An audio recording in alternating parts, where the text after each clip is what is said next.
Tennessee Titans fans, it's a special occasion because the first video that I ever did on this channel that was watching people give their analysis of the Titans, a kind of critiquing their critiques. The first video I ever did like that was from J&D Productions around this time last year, a little earlier than this last year.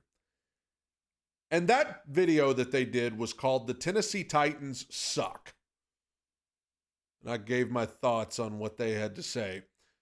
Now today, I'm back again, and this video from the same channel is called Cam Ward is Here to Save the Tennessee Titans.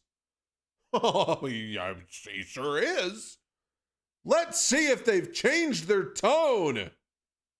As expected, Cam Ward was the first overall Oh my gosh, why are you talking so loud? pick in the 2025 NFL Draft to the Tennessee Titans. Ward was supposed to go number 1, and he did. And he really was the only player that we could predict going into the draft. It's a weaker class for sure, mainly at quarterback, but it seemed pretty clear that the Titans needed a quarterback. Throughout the process, Ward ended up being the top guy. And here we are. Tennessee stayed at 1 and has another shot at a franchise quarterback. The Titans have tried to get a guy for years now, from Vince Young in 2006 to Jake Locker in 2011 to Marcus Mariota in 2015. None of that has worked out, and recently the Titans took Malik Willis in 2022 and Will Levis in 2023. Both just disaster after disaster, but I will say this. I still think Vince Young could have been a star. I still think Vince Young could have been a superstar if the right situation. I know he needed some work, but I just feel like he was put in a terrible situation here. I still think Vince Young could have been a stud. Jake Locker, I never was crazy about that pick from the moment it happened. Marcus was all right for a period of time.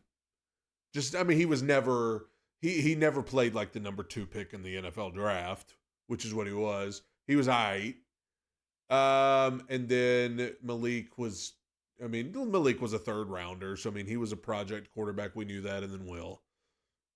It did not work out. So, we are 0 for 5 since Steve McNair on drafting quarterbacks. 0 for 6 if you include Zach Mettenberger. But I'm not going to because he was a late rounder. That was a long shot. Were mocked to be first-round picks by some, but ended up dropping to day 2 for the Titans. But this time around, it's literally the Titans picking the number 1 option no matter what. Now, the harsh reality is, Ward isn't as great of a quarterback prospect as most number 1 overall picks. If he were in last year's draft, he definitely wouldn't have been a top 3 quarterback. Maybe not even a top 4. But the Titans are a quarterback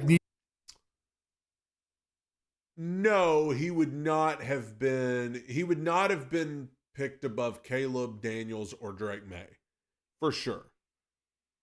But I think there is a realistic possibility he would have been picked above Michael Penix, Bo Nix, and J.J. McCarthy. So, is it really... Here's the thing.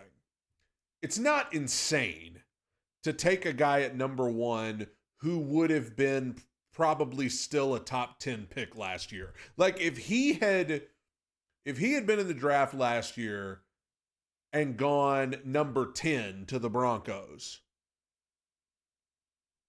I just don't, as the 4th quarterback off the board, or the 5th, 4th, whatever. I just don't think that's like, oh man, he's just not nearly as good as those other guys. team. And if they decided to trade away, well, what if Ward ended up being great? You have to take the shot when you have it. And that's exactly what the Titans did. But now they need to make sure that they're actually going to develop Ward into an NFL level quarterback. So are the right things actually in place for him to succeed in Tennessee? Well, the Titans are in a new era where it's really much of the same that it's been for years. Find a franchise quarterback. It's back to the drawing board again. And that's the case for every team that doesn't have a franchise quarterback. That is not unique to the Titans. It shouldn't be a newsflash to anybody.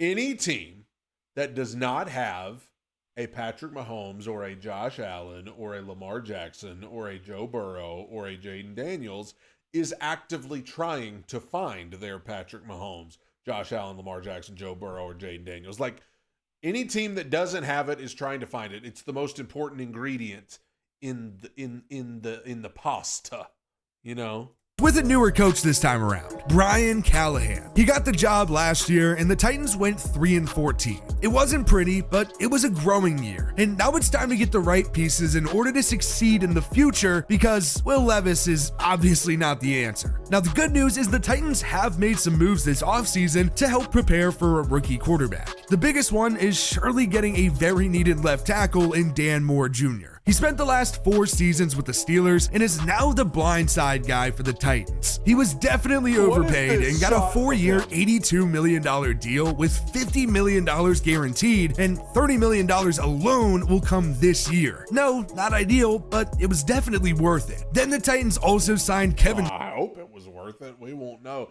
I'm very worried about Dan Moore, because I mean, they paying this man, and I mean, at best he was serviceable at times last year for Pittsburgh, but I mean, I'm gonna be holding my dang breath. I don't know about y'all. Some of y'all might just be going in feeling like we just got it made with DM over there at left tackle, but I'm going in with my cheeks clenched. Zeitler on a 1-year deal at right guard. He could also be huge for helping the offensive line improve, which may be the single biggest thing that the Titans need to help Cam Ward succeed. And then the rest of the line includes 2 first-round picks: Peter Skoronski at left guard, who was drafted in 2023, and JC Latham at right tackle, who was drafted last year. Then at center is Lloyd Cushenberry, who signed a 4-year deal last year with the Titans. The pieces are definitely there for an improved offensive line, but as for Ward's weapons, there's a lot more to be desired. Calvin Ridley is your number one. Before we get into all this, because I feel like they're just skating around saying something's going to upset me, but I mean, on paper, the offensive line should be better, but we said that last year. And we said that the year before. Every year we go into this time of year and we're like, well, on paper, offensive line should be improved. But then there's always at least one. There's always at least one sore thumb. He had over 1,000 yards last year in his first year on a 4-year, $92 million deal. And then the next 2 guys are both new. Van Jefferson was signed this offseason, and so was Tyler Lockett, who is super experienced and could really just be a good safety blanket for Ward. Chig Okonkwo is still there at tight end, and same goes with both running backs, Tony Pollard and Tyjae Spears. Okonkwo and Spears are both Titans draft picks, and then Pollard signed last year. There are some good pieces, and it'll be interesting to see how the quarterback room shapes up and if the Titans actually keep Will Levis or not. But they do also have Brandon Allen and Tim Boyle. Those 2 are veterans and are expected to be the mentors for Ward. The Titans definitely tried to prepare for Cam Ward, but now it's time to see if they made the right call at number 1. We all know how things have gone for the Titans recently, but how did Cam Ward get here in the first place? Cam Ward grew up in West Columbia, Texas, where he went to Columbia High. High school football in Texas is... When was this released? When was this video released? A month ago? Yeah, this had to have been after the draft because they're talking about Cam, unless they just did it before round 2 or 3. Either way, I mean, I think surely if you were doing a video about the weapons the Titans have, you have to include the incoming rookies because they're going to have to play a part. I mean, Chimere DK, Alec Iomanor, Gunnar Helm, maybe Xavier Restrepo, like they're gonna have to contribute. Like you can't just go in there with Ridley, Lockett, and Jefferson. So I don't know why they didn't mention the new insane guys compared to the rest of the country, but his time playing high school ball was pretty weird. As a junior, he threw for 1,070 yards and 7 touchdowns and rushed for 4. He threw 124 passes on the year and then only averaged 12 passes per game as a senior. Now, that's weird, so why? Well, it's because Columbia ran a wing T offense where throwing the ball was... My high school did this. Let me tell you something. You talk about running the ball. You mark my words, someday Mike Vrabel is going to run a wing T offense in the NFL. One of these days. If you want to run the ball, you run a wing T. Wasn't exactly common. It probably didn't help Cam Ward get offers, and he ended up only getting one from Incarnate Word, a Division I FCS program. He was still going by Cameron Ward at the time, according to his bio, and it also lists his relatives. He has 3 siblings, one ran track at Houston Baptist, and he's related to both Quandre Diggs, a 3-time Pro Bowl safety, and cornerback Quentin Jammer, who played cornerback for the Chargers for over a decade. He's also cousins with Kyron Drones, Virginia Tech's quarterback, which is just a cool little side piece. Ward's first year with the Cardinals was a weird one. It was postponed to spring of 2021 because of COVID, and they only played 6 games. But he was incredible. Ward passed for 2,260 yards and 24 touchdowns, the most in the FCS, and 4 in... Can you imagine being his high school coach, running the wing T, and now you're looking back like, oh, dang, maybe we should have thrown the ball. Like, are you kidding me? You ran a wing T and you had the future #1 draft pick on as your quarterback, and you're running the ball. You only got him throwing it 12 times a game.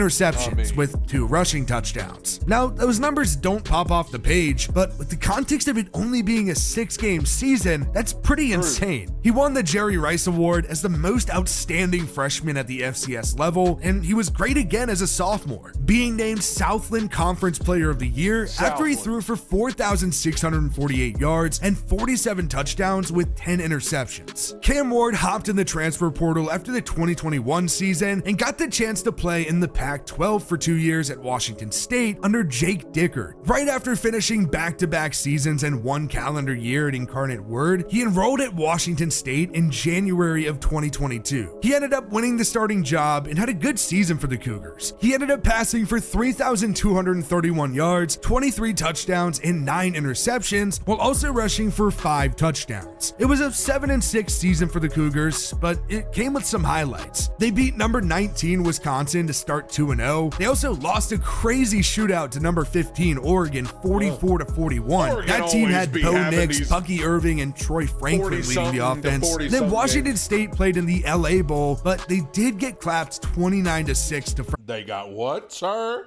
The Jimmy Kimmel LA Bowl. Listen, if I was playing in the Jimmy Kimmel LA Bowl, I'd probably only put up 6 points too. I just go ahead. Fresno State and Jake Haener. The next year, the Cougars declined to 5-7, but were ranked earlier in the year as high as number 13. Washington State knocked off number 19 Wisconsin and number 14 Oregon State. Ward ended up throwing for 3,735 yards, 25 touchdowns, and 7 interceptions, and also rushed for 8 touchdowns. Once December rolled around, Ward hopped back in the portal, where he was rated a 4-star and the number 4 quarterback. At one point, Cam Ward had even declared for the 2024 NFL draft, but he just couldn't pass up the chance to play at Miami with his last year of eligibility. In the age of NIL, it's not much of a crazy decision, and it really is. It shows you why the transfer portal, as much as we all tend to complain about it, you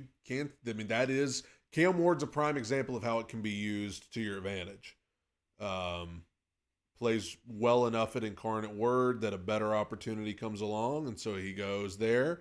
Then he plays well enough at the new place that a even better opportunity comes, and he goes to Miami. And because of those steps, those stepping stones that he used, he ends up being a number 1 pick in the draft when he started down here. And that, that is what I think makes his story so great, is that what little opportunity he was given, he used it to take a step up. And then once he got there, he made the most of that opportunity, took another step up.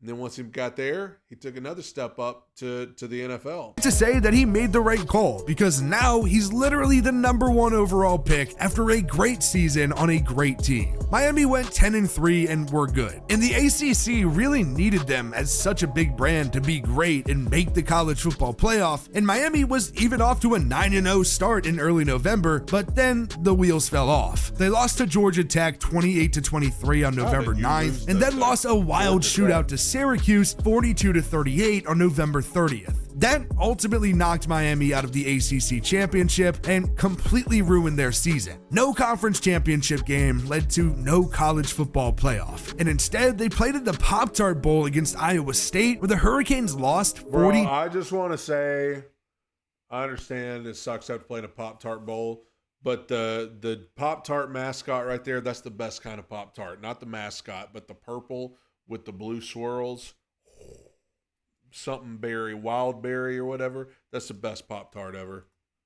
2-41. Ward did start in the bowl game, which is kind of rare to see from an NFL prospect, but it's not that simple. He played and then threw 3 touchdown passes to break the Division I record for career passing touchdowns at 158. Anyways, Ward did sit out after the first half of a close bowl game, which honestly does make sense to be annoyed at, but I'd argue that it's not Ward's fault. There really wasn't much incentive to play, and if he got hurt, he wouldn't have ended up going number 1, and he would have lost a lot of money because of it. Yeah, I mean, I get the old school mentality of, oh, you play for your team, you play for your brothers. I don't care if it's just a Pop-Tart Bowl.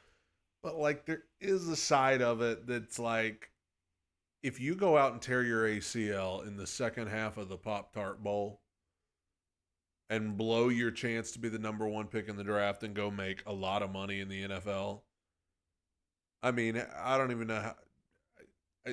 Like, I get the old school mentality, but I also get the side that says, I ain't stupid. I ain't giving up a bunch of money for the Pop-Tart Bowl. Ward had proven enough. He finished 4th in Heisman Trophy voting, was the ACC Player of the Year, and won the Manning Award as the top quarterback in the country. He passed for 4,313 yards, 39 touchdowns, and 7 interceptions, while rushing for an additional 7 touchdowns. Ward took the gamble to stay at Miami for a year, and it definitely worked out for him. Not only was he fantastic, but it led to him being not just the top quarterback in the class, but the number 1 overall pick. And it's time for the Titans to not screw it up now. You dang right. I can't even get mad at that, because you right, baby. It is time. You know, we've blown it with Vince, Locker, Marcus, Malik, Will. We're due to get one right. We're due. It's time to not screw it up this time. This video didn't tick me off as much as the one from last year that said the Tennessee Titans suck. Of course, they did end up being right, so I will give them that. The Tennessee Titans did suck. That is why they went 3-14. God bless you, everyone. Tighten up.